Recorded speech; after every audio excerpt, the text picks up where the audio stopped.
This is Sensor Studio reporting from Sangsi. Did you know that South Korea is currently the world's fastest growing arms exporter? South Korea is growing so rapidly in the defense industry that even France is trying to keep it in check. Today, let's focus on this topic in detail. Let's take a look right away. First of all, as various conflicts and wars are happening around the world, the United States has provided support to many allies and friendly nations. The issue is that due to the numerous ongoing conflicts and wars, weapons production capacity can't meet the demand. As a result, the United States has grown increasingly concerned, but South Korea has emerged as a country that can help alleviate America's worries. South Korea's arms exports ranked 10th globally in the past 5 years, according to the 2024 Stockholm International Peace Research Institute reports. During this time, South Korea exported 46% of its arms to Poland, 14% to the Philippines, and 7% to India. South Korea has recently entered a golden age of defense industry exports. The backlog of work spans the next 3 years, necessitating expansion of production facilities. Poland's collaboration with South Korea is particularly significant. Poland provided significant support when the war in Ukraine began, including 300 Soviet-made tanks and 350 infantry fighting vehicles from its arsenal. After sending nearly all of its weapons to Ukraine, Poland lacked the arms needed for its own defense. Poland sought to purchase weapons, but opted against German-made ones due to their long production and delivery times, which many European countries typically buy. With reports of Russia potentially invading Europe at any moment, how can they afford to wait? As a result, they chose Korea for its ability to rapidly deliver weapons with satisfactory performance. Poland recently agreed to buy 180 more Korean K-2 tanks in a $6.7 billion, approximately $9 trillion deal. The contract reportedly covers 80 support vehicles, shells, logistics, and training for the Polish military. Cable news network reports Poland plans to increase its armored vehicle count to 1,000. With plans to acquire 1,000 Korean K-2 tanks, by 2034 more arms contracts seem likely. That's understandable because Poland currently feels a significant threat from Russia. That's why they're also greatly increasing their defense spending. In 2022, Poland's defense spending was 2.2% of its gross domestic product. But after the war broke out, it's expected to increase significantly to 4.7% in 2025. Considering that South Korea's defense spending is 2.6% of its gross domestic product, Poland is massively increasing its military power. Of course, there are concerns that Poland's rapid military buildup could cause some minor problems. With their security currently at risk, that seems to be their primary concern. However, we must also consider the potential financial issues this could cause. A Research and Development Corporation report states that many of Poland's weapons purchases are funded through direct loans from exporting countries. Poland's inability to repay these loans could result in significant losses for Korea, according to the report. If this method fails and they must raise funds from the market, the Research and Development Corporation determined that making these basic agreements legally binding would be too expensive. Not only that, but Korea's shipbuilding industry is still one of the sectors maintaining top-tier competitiveness in the world. Korean shipyards, like Go Buck, are globally recognized for their trustworthiness and reliability in areas such as tankers, liquefied natural gas carriers, and military vessels due to their overwhelming technological prowess and production capacity. In contrast, the United States had a very different situation. During World War I, it was the top naval vessel builder and merchant ship exporter globally. Since the 1980s, the United States shipbuilding industry has rapidly declined due to overseas manufacturing relocation, reaching a point where it can no longer fully build or maintain its own Navy vessels domestically. The United States shipbuilding capability is now limited to a few large military shipyards, with the civilian merchant ship market nearly gone. In this context, Korea's shipbuilding industry is becoming a highly appealing partner for the United States.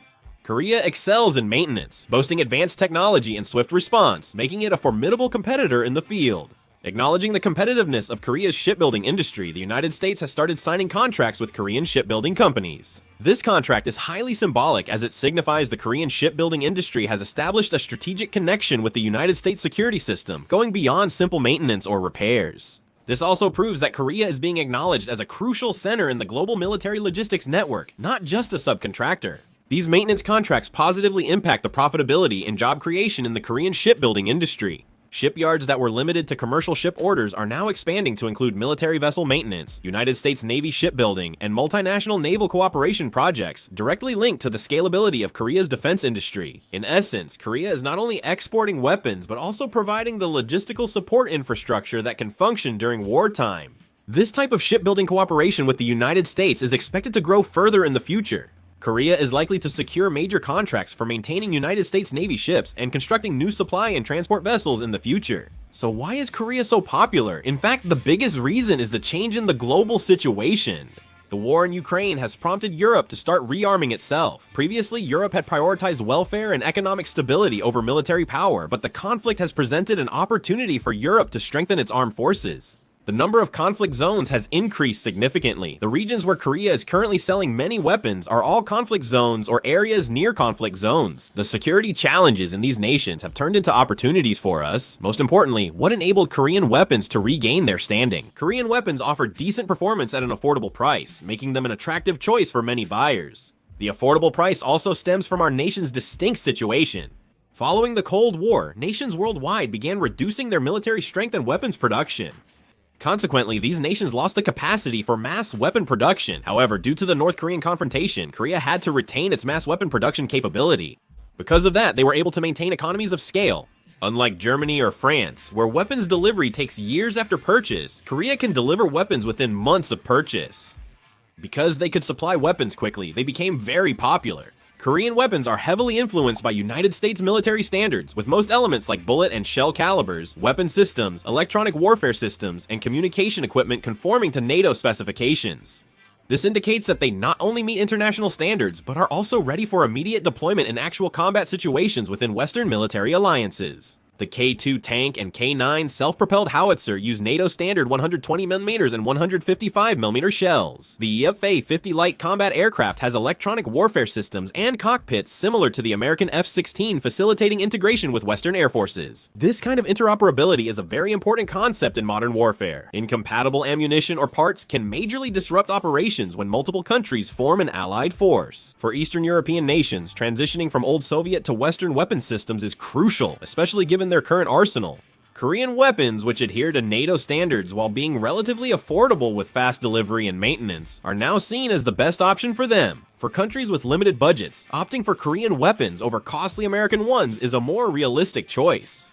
The K-2 tanks and K-9 self-propelled howitzers introduced by Poland in large numbers are NATO compatible, enabling ammunition, fuel, maintenance, and equipment sharing with European Union or NATO forces in future joint operations. Korean weapons have standard interfaces that are directly compatible with American ones, allowing them to be used with United States maintenance equipment and training systems without major differences. This also reduces time for unit training, operation, proficiency, and maintenance. The estimated Q2 sales for the four major South Korean defense firms, Hana Aerospace, Hyundai Rotem, LIG 9.6708 trillion, and Korea Aerospace Industries, are expected to total 9.6708 trillion won.